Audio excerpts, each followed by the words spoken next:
పరిమళాన్ని వెదజల్లేను పరిమళాన్ని వెదజల్లేను యేసు మరణం నీకోసమేనని యేసు మరణం నీకోసమేనని ఇకనైనా గమనించవా ఇకనైనా గమనించవా ఊగుకింత పరిమళమా ఒకరోజుకింత అందమా ఊగుకింత పరిమళమా ఒకరోజుకింత అందమా. ఆయన జీవితంలో మరి నేనైతే 2000 సంవత్సరం నుంచి మాకు బంధువులే ఎల్లంలా లక్కపల్లి మేము బంధువులమే. కానీ ఎక్కువ నేను హనుమకొండ ప్రాంతానికి పోయినప్పుడు తాత ఇల్లు ముందు నేను ఇల్లు కట్టుకోనికి మేము ప్రయత్నం చేసినప్పుడు అక్కడ మాకు ఏర్పడినటువంటి ఆ బంధము, నేను ఊళ్ళో ఆ తల్లిదండ్రులు ఉన్నారు కానీ నేను హనుమకొండకు వచ్చిన తర్వాత నాకు ఒక తండ్రిగా ఏ విధంగా ఉంటాడో, తండ్రికి కుమారునికి తండ్రి ఏ విధంగా దగ్గరుండి అన్ని పనులలో మరి తోడుగా ఉంటాడో, రిటైర్డ్ అయిన తర్వాత వాళ్ళ కుమారులు కట్టించిండో లేదో కానీ ఫస్ట్ ఇల్లు నాకు దగ్గరుండి, ఇంటి ముందు ఇల్లు ఒక ప్లాట్ ఉండే, అక్కడే మంచం వేసుకొని అక్కడే సర్కిట్ హౌస్ లోపల నేను ఇల్లు కట్టించుకుంటున్నా అంటే అది కేవలము దేవాయ తాత వల్లనే నేను అంత చక్కగా కట్టించుకున్నా. అంటే ఎవరు ఇంజనీర్ లేరు, ఎవరు లేరు, మేమిద్దరమే కూర్చునేది. ఏ విధంగా ఎట్లా కడతాం తాత అంటే ఇట్లా కాదు తాత, గిట్లా బాత్రూమ్ పెట్టుకున్నాము, ఇట్లా మేమిద్దరం డిస్కస్ చేసుకొని దాన్ని కట్టుకున్నాం. మీరందరూ కొంతమంది హనుమకొండ నుంచి వచ్చిన వాళ్ళు వీళ్ళందరూ చూసి ఉండవచ్చు. కానీ నాకు ఆ సెంటర్లో మరి ఆ తాత అక్కడ ఇల్లు కట్టించాడు. ఇంకా చెప్పాలంటే నాకు చాలా ఆలోచనలు, రాత్రి అంత ఆల్ నైట్ ప్రేయర్ అయింది, అయినా కూడా మేము ప్రేయర్లో ఉన్నాను కానీ తాత గురించి ఆలోచిస్తున్నాను. మంచి మంచి పోరాటమే కాదైనా దేవుడు ఆయనకి ఇచ్చిన దాంట్లో దేవునికి సమయాన్ని ఇచ్చాడు, ఆయన శక్తినిచ్చాడు, తన పిల్లల పట్ల ఆయన సంపూర్ణం చేశాడు. ఏది కూడా ఎవరికి కూడా తక్కువ చేయలేదు. పిల్లల విషయంలోనేమి, జడ్సన్ విషయంలోనైతే ఎంత భారంగా ఉండేదో, ఆయన ప్రార్థనలో కానీ ఆయన పని విషయంలో కానీ పెళ్లి విషయంలో కానీ నేను చాలా దగ్గరుండి చూశాను. ఆయన కుటుంబం ఆయన కోరుకున్న దానికంటే దేవుడు ఎక్కువ ఆశీర్వదించాడు జడ్సన్. ఇద్దరు కూడా ఉన్నారు.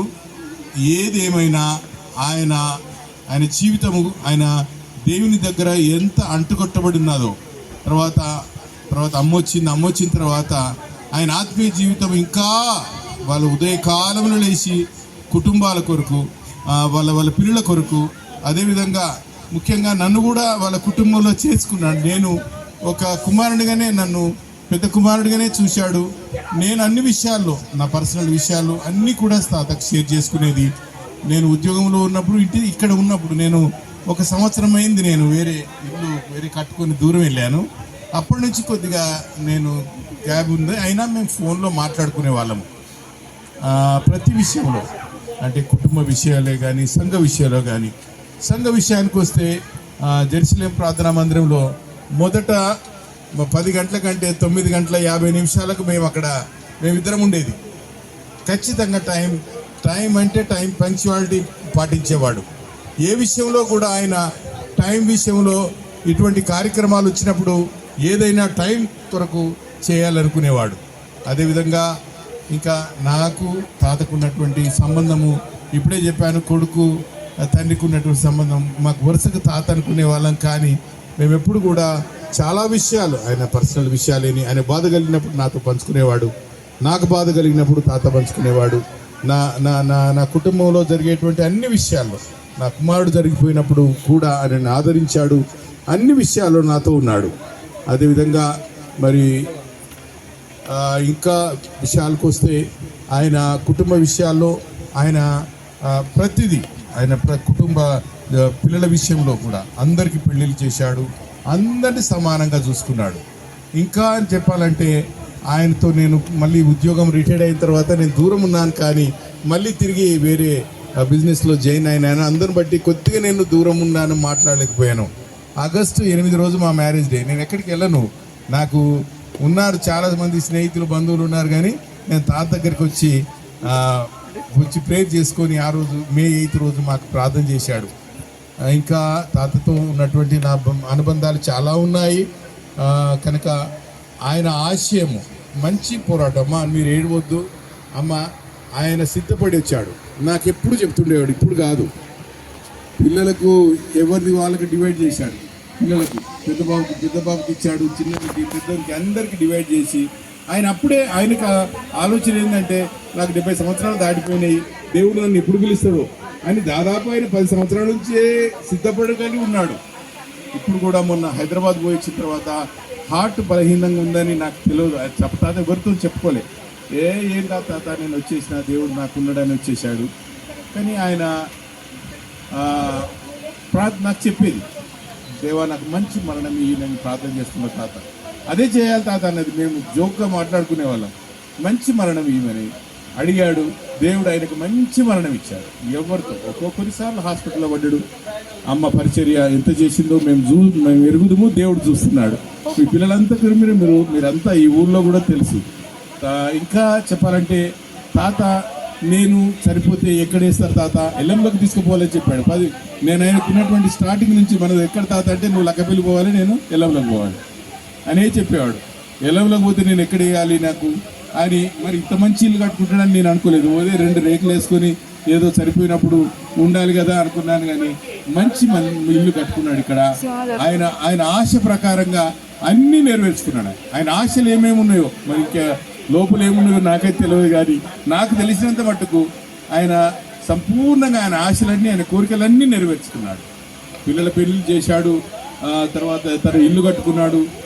ఇంకా ఆడపిల్లలు పెళ్లికి మూడోవానికి 2 ఆడపిల్లలు ఉన్నారని ఎప్పుడు బాధపడేవాడు. కనుక నాన్న ఆశ ఏమై ఉన్నదో దేవునిలో మీరు ఎదగాలని ఆయనకు ఆశ ఉండేది. ఆయన ఉదయాన్నే లేచి ప్రార్థన చేసేది. కనుక ఆయన ఆశయాలు తగ్గట్టు మీరు మరి ఆయనకు ఒక మంచి పేరు తెచ్చేవారుగా మీరు ఉండాలని మరి ఈ చిన్న సాక్ష్యాన్ని ముగిస్తుంటున్నాను. Thank you brother.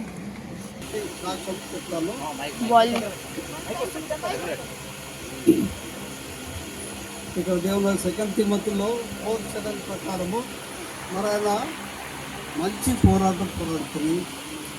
మరి నా పరుగు తులముట్టిస్తుంది, విశ్వాసం కాపాడుకుంటుంది మనం చూసుకుంటున్నాం. దాని ప్రకారంగానే మన దేవయ్యకు నాకు మరి మా బావమర్ది మరి వాళ్ళ చెల్లె నాకు ఇచ్చినాడు. మరి దేవుడి గురించి చెప్పాలంటే ఆయన పోలీస్ డిపార్ట్మెంట్, నేనేమో జ్యుడిషియల్ డిపార్ట్మెంట్.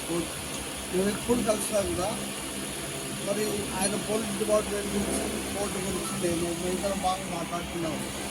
తర్వాత దేవుని విషయాలు కూడా మేము బాగా మాట్లాడుకునేవాళ్ళం. దేవయ్య మరి ఈ మధ్యకాలంలో వ్యాప్తి చేసుకొచ్చాడు, కానీ సౌభాగ్యమతో ఉన్నప్పుడు మరి దేవయ్య హెబ్రోన్ ఫెలోషిప్లో బాగా ఎదిగినాడు. అని దేవుడు వాక్యం బాగా తెలుసు. మేము ఎప్పుడు కూడా మరి దేవుని విషయాలు కూడా చర్చించుకునే వాళ్ళము. నన్ను ఎప్పుడు కూడా భావాన్ని మరి నోటి నిండా పిలిచేవాడు. మరి ఆయన జనగాంలో జిఆర్పి పనిచేసినప్పుడు, భువనగిరిలో పనిచేసినప్పుడు, హాస్పిటల్లో కూడా చేసినప్పుడు, ఎప్పుడైనా మేము ఇంటికి వచ్చినప్పుడు మరి బావా అని చెప్పి బయటకు తీసుకెళ్ళి టిఫిన్ అది చేయించి పంపుతుండే. తర్వాత భువనగిరిలో మరి ఆయన ఏఆర్పీలో చేస్తున్నప్పుడు మరి నేను మరి భవానీ పెళ్ళికి మరి ఇక్కడికి వచ్చినాం బ్యాప్టిస్ట్ చర్చికి. మరి మన భవానీ పెళ్ళి అయింది. పెళ్ళికి వచ్చినాను. మరి దేవయ్య ఎదురుపడ్డాడు. నేను మాట్లాడలేదు. నన్ను మాట్లాడితే చాలా బాధపడ్డాడు. మాట్లాడుకుంటే ఎందుకు మాట్లాడలేదు బావా అని అనుకున్నాడు. అయితే మా వదినమ్మ విమలమ్మ మరి గుళ్ళగూడెంలో చనిపోయినప్పుడు మరి మొట్టమొదటిసారి బావాని నన్ను మందలిచ్చినాడు. మిగతా చాలాసేపు మాట్లాడుకున్నాము. వదినమ్మ చనిపోయినప్పుడు అదే ఆఖరి చూపు. మరి దేవయ్య గురించి ఇంకా చెప్పాలంటే సమయం లేదు, కానీ మరి ఆయన నేను ఎంతో క్లోజ్గా ఉండేది. అతి తక్కువ కాలంలోనే, అంటే నా పెళ్ళైనప్పటి నుండి. అంతకుముందు వారిని నా వివేక్తో మీకు చేస్తా ప్రణామాలు. ఒక మాటలో చెప్పాలంటే సుమారు ఇక్కడ మీ ఉన్న వాళ్ళందరికన్నా 60 సంవత్సరాల స్నేహంతో బంధుత్వంతో జాబుతో నాకు కలిసి ఉన్నాము. 1963లో దేవయ్య అపాయింట్మెంట్ రైల్వే పోలీస్ కానిస్టేబుల్గా, నేను 1966 కానిస్టేబుల్ సికింద్రాబాద్ అపాయింట్మెంట్ అయ్యాము. అప్పటి నుంచి 9 సంవత్సరాలు సికింద్రాబాద్, 7 సంవత్సరాలు కాజీపేట్, 3 సంవత్సరాలు కాచిగూడ, తర్వాత భువనగిరి, అట్లా 40 సంవత్సరాలు కలిసి ఒక దగ్గర నౌకరీ చేస్తూ మళ్ళీ 3 సంవత్సరాల తేడాలో రిటైర్మెంట్ అయ్యి 2001లో దేవయ్య రిటైర్మెంట్, 2003లో నేను రిటైర్మెంట్ అయ్యి ఇప్పటికి కూడా ఆ బంధుత్వం మర్చిపోకుండా మడికొండలో నా పక్కనే స్థలం తీసుకొని నా పక్కనే ఇల్లు కట్టుకొని తిరగని ఉన్నారు. కానీ ఈ విధంగా నాతో స్పీచ్ ఇప్పిస్తే మాట్లాడతారని అనుకోలేదు. వారికి నా ప్రకార సానుభూతి తెలుపుతూ అన్ని వేళ వారి ఆత్మ ద్వారా మనందరికీ మంచి జరగాలని కోరుకుంటూ ప్రార్థిస్తున్నాను. Thank you sir. తొలిసూరి కుమారుణ్ణి. అంటే మా అమ్మ డాడీకి వాళ్ళ మ్యారేజ్ అయిన తర్వాత నాకంటే పెద్ద అక్క ఉండే. ఆ అక్క చనిపోయిన తర్వాత కొద్ది నెలలే ఆమె బతికింది. తర్వాత 9 నెలల సాకు నేను జన్మించిన. ఆ రోజుకి డాడీ నాకు అంటే ఆయన అన్ని రకాలుగానే ఆయన చూసినటువంటి వ్యక్తిని. ముఖ్యంగా డాడీ ఫ్రెండ్షిప్ కానీ ఇంతకు ముందు మరి మాట్లాడిన మధు బావ అంటే ఆయనను మధు బావ కానీ లేకుంటే మొదటిసన్న మాట్లాడిండు. ఆయన ఫ్రెండ్షిప్ పర్ఫెక్ట్ ఫ్రెండ్షిప్ ఉంటుంది. ఆయన రిలేషన్షిప్ పర్ఫెక్ట్ రిలేషన్షిప్ ఉంటుంది.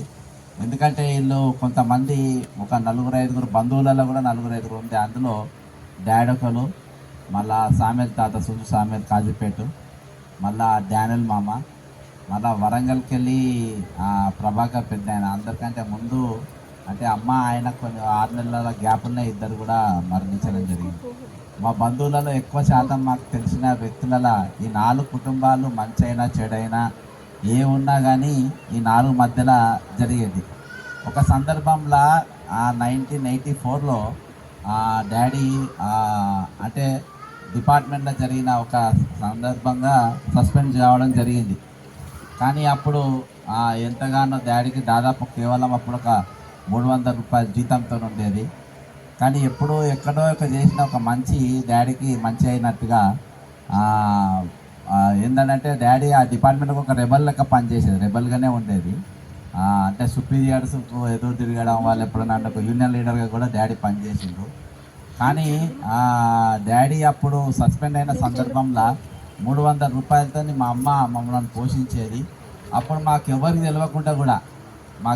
తెలియకుండా మా సుంజు సామేల్ తాత ప్రతి నెల 100 రూపాయలు కవర్లో పెట్టి మా అమ్మకి ఇచ్చేది.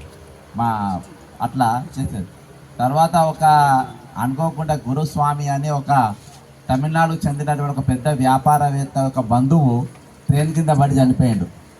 అప్పుడు డాడీ వాళ్ళను ఆ బాడీని జాగ్రత్తగా పోస్ట్మార్టం చేయించి ప్యాక్ చేయించి వాళ్ళ పిల్లలను మా ఇంట్లో మాతో పండబెట్టి ఆ బాడీ వాళ్ళని పంపిండు. సస్పెండ్ అయిన సందర్భంగా ఆ దేవుడు మునుపటి కంటే ఎక్కువగా ఆశీర్వదించి అప్పుడు క్రాంప్టన్ అండ్ గ్రీవ్స్ కంపెనీ అంటే ఇప్పుడు ట్రైన్స్ పోవడానికి ఏవైతే రైల్వే అవి ఉంటాయో వాటన్నిటికి కూడా డాడీ ఆ ఎలక్ట్రికల్ వర్క్ సబ్ కాంట్రాక్ట్ ఆయన ఇచ్చిండు.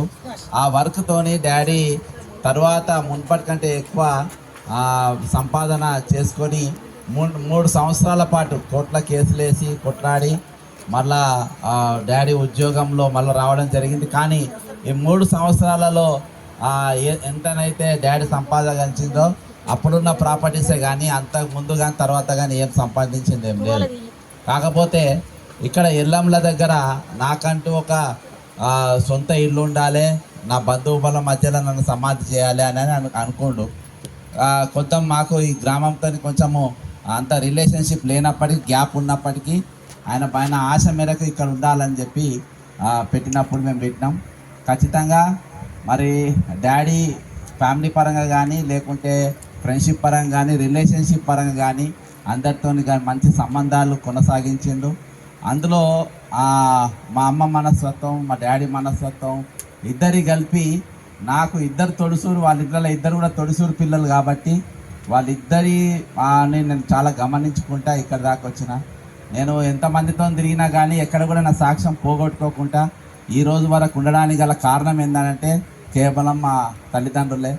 ఈరోజు ఎందుకంటే నిర్గమకాండము 4వ అధ్యాయంలో చెప్పిన తిరుగా దేవుడు రోషం గల దేవుడు అని, దేవుని గురించి అన్ని విషయాలు తెలిసినప్పటికీ దేవుడు తన మహిమను వేరేళ్ళకి చెందే విధంగా చెందితే ఆయన ఊరుకోడని అన్ని విషయాలు తెలిసి కూడా మన లోకానుసారంగా ఉండడం కరెక్ట్ కాదనే ఉద్దేశంతో ఈరోజు కూడా కొన్ని ఏవైతే లోకానుసారంగా చేయాల్సిన కార్యక్రమాలలో నేను ఎక్కడ కూడా కాంప్రమైజ్ కాలేదు. లోకానుసారంగా చేస్తామన్న మా బంధువులతోని వాళ్ళు నొచ్చుకున్నా కానీ నేను ఎక్కడ కూడా దేనికి ఒప్పుకోకుండా చేయడానికి గల కారణం ఏంటంటే మా తల్లిదండ్రుల పెంపకము ఆ విధంగా ఉంది. ఏదేమైనప్పటికీ మాకు వచ్చిన ఒక మంచి విశ్వాసం ఏంటంటే ఇక్కడ కళ్ళు మూసుకుంటే అక్కడ తెరుస్తామని. డాడీ ఎప్పుడు అనారోగ్యంతో ఉన్న డాడీ ఎప్పుడు కూడా నాకు ఫోన్ చేసేటోడు కాదు. ఎప్పుడు చేసినా ఎలిజబెత్కు చేస్తారు, లేకుండా నా ఫ్రెండ్స్ ఎంతమంది అంతమంది నంబర్లు తీసుకుంటాడు. అంతమందికి చేసి నాకు ఫోన్ చేయాలన్నా వద్దా అని అనుకొని మరీ మాట్లాడేటోడు. నేను చాలా తక్కువ మాట్లాడతా, బాగున్నావా లేదా ఎట్లున్నావో అంతే. కానీ మొన్న నిమ్స్ మాత్రము నేను దగ్గర ఉండి లోపల తీసుకుపోయి అడ్మిట్ చేసిన మన అన్ని టెస్టులన్నీ అయిన తర్వాత అక్కడ ఒక అక్క నిర్మలక్క అని ఉంది నిమ్స్లో. ఆ అక్కకి చెప్పినప్పుడు అక్క అంతా కూడా ఏర్పాటు చేసింది.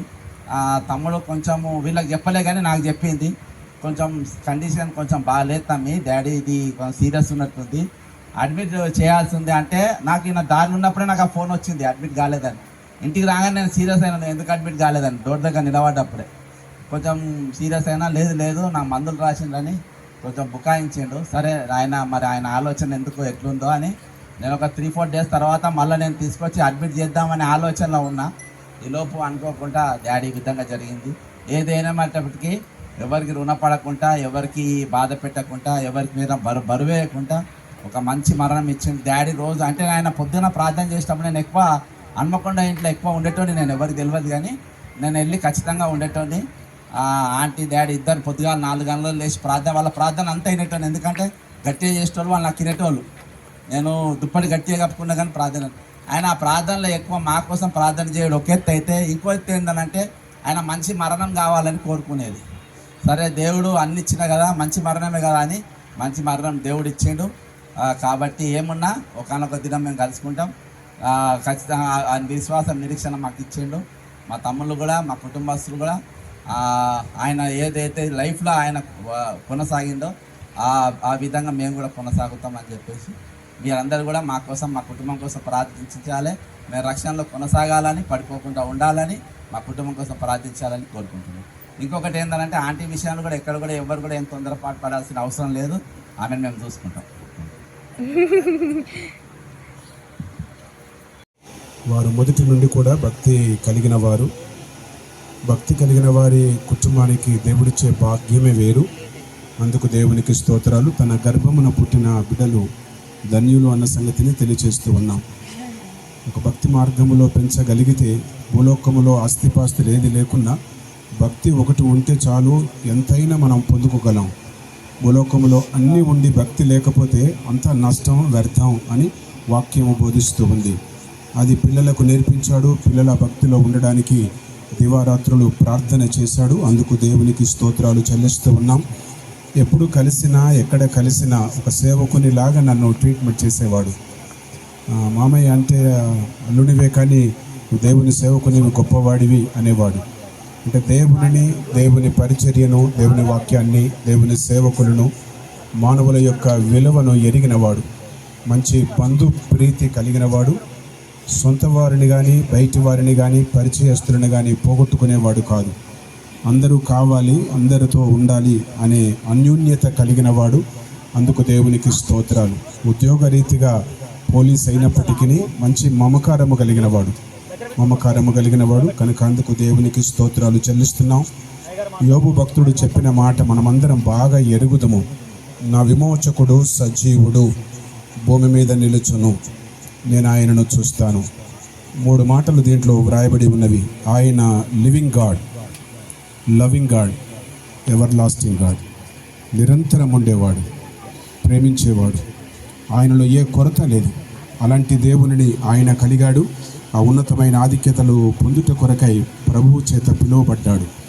ఆయన ఏ రీతిగా ప్రార్థన చేశాడో పెద్ద కుమారుడు జెడ్సన్ చెప్పినట్లు ఆయన ప్రార్థనను దేవుడు విని ఆమెనన్నాడు, మంచి మరణమిచ్చాడు. దేవునికి స్తోత్రం, దేవునికి స్తోత్రం. కనుక ఆయన అవసాన స్థితిలో కానీ, అనారోగ్య పరిస్థితుల్లో కానీ, ఆయన ఆరోగ్యంగా ఉన్నప్పుడు కానీ ఆయనకు పరిచర్య చేసిన వారందరూ కూడా దీవించబడతారని నేను వారి కుటుంబ సభ్యునిగా జ్ఞాపకం చేస్తూ ప్రభువును స్తుతిస్తున్నాను.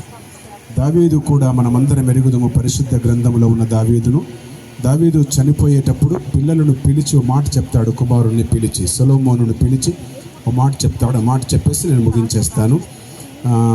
రాజుల మొదటి గ్రంథం 2వ అధ్యాయము, రాజుల మొదటి గ్రంథం 2వ అధ్యాయము 2వ వచనములు అంటాడు, లోకులందరూ పోవలసిన మార్గమున నేను పోవచ్చున్నాను. జడ్సన్ మాట్లాడుతూ మాట గుర్తు చేశాడు. మేము ఏ విషయంలో కాంప్రమైజ్ కాకుండా దేవుని మహిమ కొరకు ఈ కార్యాన్ని జరిగిస్తున్నాను అన్నాడు. బక్కవారికి నా అభినందన. ఇలాంటి కార్యాలు వచ్చినప్పుడు లోకస్తుల వలె చేయకూడదు. దానంత దరిద్రం ఇంకొకటి ఉండదు. కనుక మళ్ళీ గుర్తు చేస్తున్నాను. నేను ఎప్పుడు వచ్చినా ఎల్లములను ఇవే మాటలు గుర్తు చేస్తాను. కారణం ఏంటనగా నాకు హక్కు ఉంది. కనుక లోకస్తుల వలె మనమేం చేయకూడదు.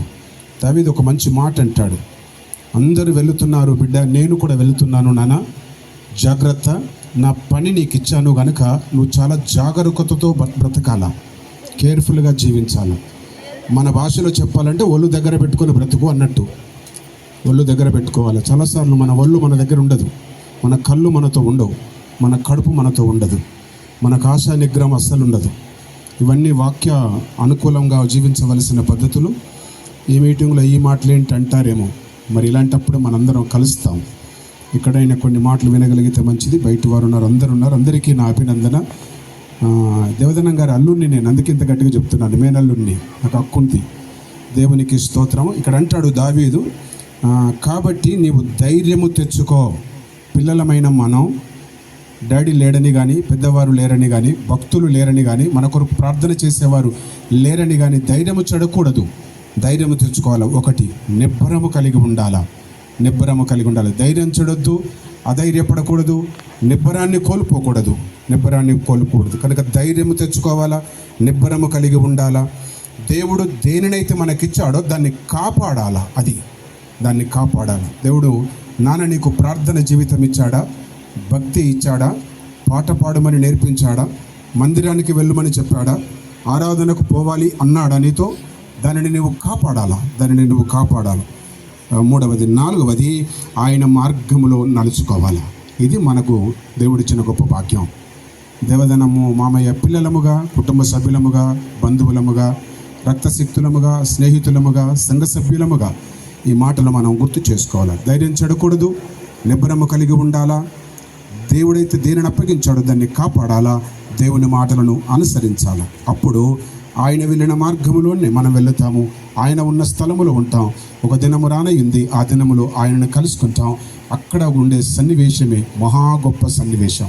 అలాంటి గొప్ప కృప దేవుడు మనందరికీ ప్రసాదించాలని, ఒకవేళ యేసుక్రీస్తు వచ్చిన దేవుని చేత మనము పిలువబడిన ఆ ఉన్నతమైన పునాదులు కలిగిన పట్టణానికి వెళ్ళాలి. అగ్నిగుండం, నరకం, 2వ మరణం తప్పించుకొని శ్రేష్టమైన ఆయన స్థలములోనికి మనమందరము వెళ్ళే కృప దేవుడు అనుగ్రహించాలని, మామయ్య కుటుంబం అంతటిని దేవుడు ఆదరించి ముందుకు నడిపించాలని కోరుతూ ప్రభువును స్తుతిస్తూ నా మాటలు ముగిస్తున్నాం. దేవుడు మనల్ని దీవించునుగాక. ఆమేన్. విచ్చేసినటువంటి సదస్సులారా, దైవజనులారా, ఆత్మీయ బంధువర్గంగా, అశేష ప్రజానీకం, ఈ ఎల్లాములో ఒక పండుగ వాతావరణం నాకు కనిపిస్తుంది. ఇది దుఃఖ దినం కాదు. మీరు చేస్తున్నటువంటి ఈ యొక్క ఉత్సవం ఒక పితృ దేవుని యొక్క సంస్మరణ దినోత్సవం, ఒక ఉత్సవముగా, పండుగగా జరిపించుకుంటున్నారు. ప్రప్రదంగా నేను 3 కుమారులను, ఏకైక కుమార్తెను నేను మనసారా అభినందిస్తున్నాను. మీరు ఆదర్శప్రాయమైనటువంటి సంతానముగా మీ తండ్రికి ఘనమైన నివాళి సమర్పిస్తున్నారు. This is a celebration.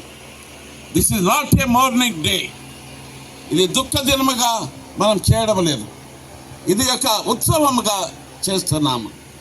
మిత్రులారా, ఏ తండ్రికి ఎటువంటి నివాళి దొరుకుతుంది? ఏ పితృదేవునికి ఎటువంటి ఘనమైన కృతజ్ఞత అంజలి ఘటింపబడుతుంది? దేవదానం గారు నిజంగా తన జననము, తన జీవిత విధానం, తన మరణం అంతా కూడా విలువైనదిగా నేను గుర్తిస్తున్నాను. అందుకే ఈ విలువైనటువంటి దేవదానం గారి యొక్క సంస్మరణ దినోత్సవానికి మీరందరూ విచ్చేశారు.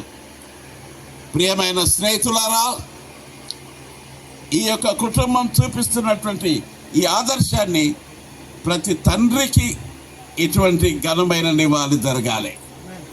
ప్రతి తల్లికి ఈ యొక్క పొగడత, ఈ స్తుతి, ఆరాధన అనేది దక్కాలి. వృద్ధులైనటువంటి మాతృమూర్తులను, వృద్ధులైన తండ్రులకు ఇటువంటి శుభ పరిణామం భవిష్యత్తులో కలుగునుగాక. స్నేహితులారా, నేను బిడ్డలతో మాట్లాడాలని ఆశపడుతున్నాను, కుమారులతో మాట్లాడాలని ఆశపడుతున్నాను. నేను ఇదివరకే మొన్నటి సందర్భంలో చెప్పాను, తండ్రులే కుమారులకు అలంకారం. ఎవరయ్యా ఈ బక్క జడ్సన్?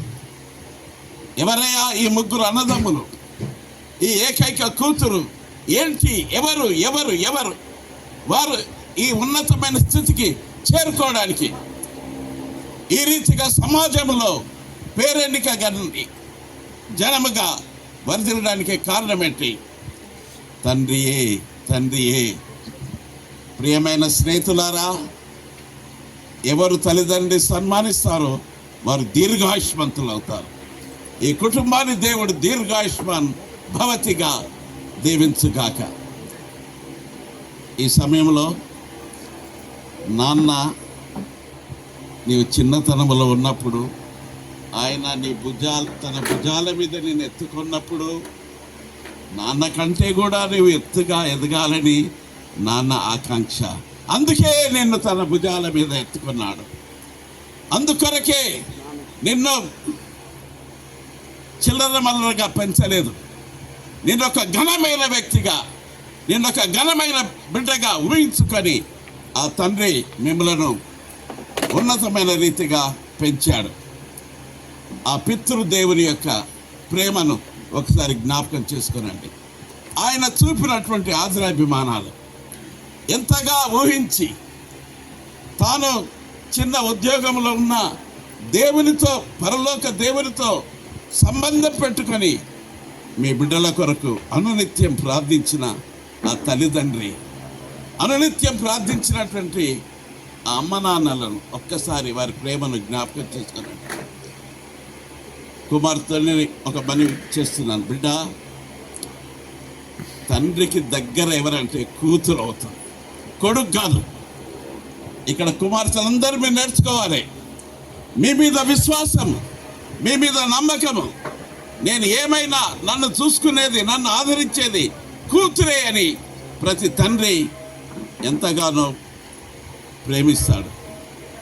ఆయన ప్రేమ తన హృదయాన్ని నిన్ను అత్తుకున్నప్పుడు, కౌగలించుకున్నప్పుడు, తన చేతుల మీద నిన్ను ఆడించినప్పుడు నీవు నీ తండ్రి యొక్క గుండెలో నిలిచిపోయావు.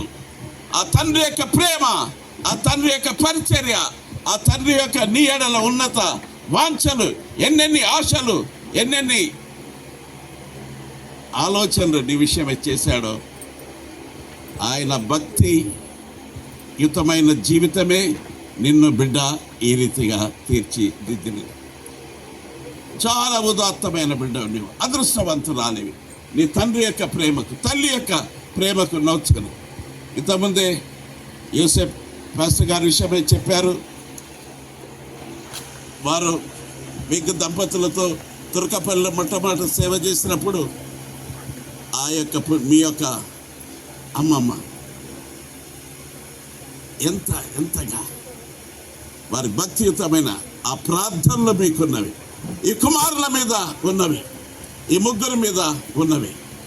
ఆ కుటుంబాన్ని ఎంత చక్కగా ఆ దంపతులు ఇంతకుముందే మా వారు చెప్పినట్టుగా, ప్రియమైన వార్లారా, దీనమ్మ గారు కానీ, తేజమ్మ కానీ, వారందరూ కూడా చక్కని కుటుంబం. ఆ కుటుంబం యొక్క వంశ వారసత్వం నీకు వచ్చింది కాబట్టి ఆ ప్రేమ, ఆ వారసత్వం, ఆ భక్తి, ఆ నిష్ఠ నీవు కొనసాగించాలి. ఇక కుమారులతో నేను చెప్పే విషయం, తండ్రియే మీకు అలంకారం అయితే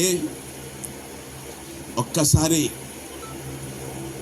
కుమారులు ఎత్తుగా ఎదిగినప్పుడు కొన్నిసార్లు తండ్రి ఆప్యాయంగా ప్రేమగా గద్దించలేడు.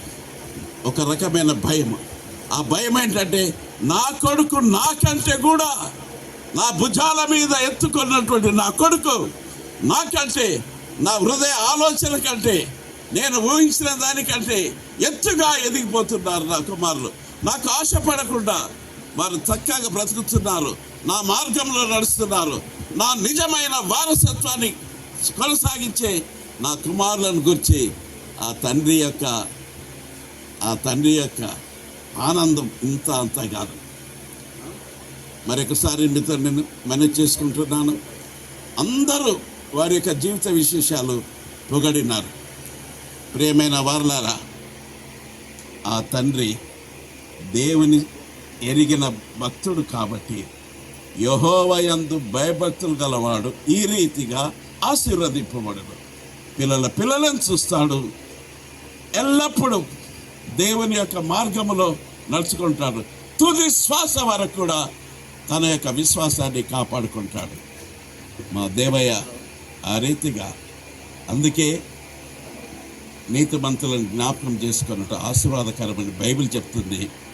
ఆ నీతిమంతుని జ్ఞాపకం చేసుకోవడానికి మనమంతా ఇక్కడ ఆవేశమైనాము. ఆ తండ్రి ప్రేమ, మీరు పిల్లలు ఎంత ఎదిగినా, కుమారులు కుమార్తెలను కన్నా పెద్దవారైనా ఆ తండ్రిని జ్ఞాపకం చేసుకుంటారు. ఎప్పుడో బిడ్డకి ఏమైనా చిన్న కష్టం వస్తే మా నాన్న ఉంటే ఎంత బాగుండేదు, మా నాన్న నన్ను ఆదరించేవాడని కన్నీళ్లు కార్చుంది ఆ బిడ్డ. ఇక కుమారులైతే ఎక్కడైనా తండ్రి యొక్క ఉన్నత స్థితిని, ఆయన ఆశయాలు ఏమైతే కుమారుల విషయమై ఆశించాడో ఆశయ సాధనలో మెట్టుకి మెట్టు పైకెక్కి ఎక్కలేనంత ఎత్తైన కొండపైకి ఆ కుమారులు ఎక్కితే ఆ తండ్రి యొక్క జీవితం ధన్యమైనది కదా. ఆ పిల్లలు బాగుపడితే, తన వారసత్వాన్ని నిలిపితే అంతకంటే ఆ తండ్రికి ఆ జన్మకు ఇంకా ధన్యకరమైనదేమి. దేవయ్య ధన్యజీవి. నీతిమంతులను జ్ఞాపకం చేసుకున్నట్టు ఆశీర్వాదకరము. ఆయన జీవితంలో అనేక విషయాలు మనం సవిస్తరంగా విన్నాము. సదస్సులారా దేవుడు మిమ్మల్ని దీవించుగాక. ప్రతి తల్లికి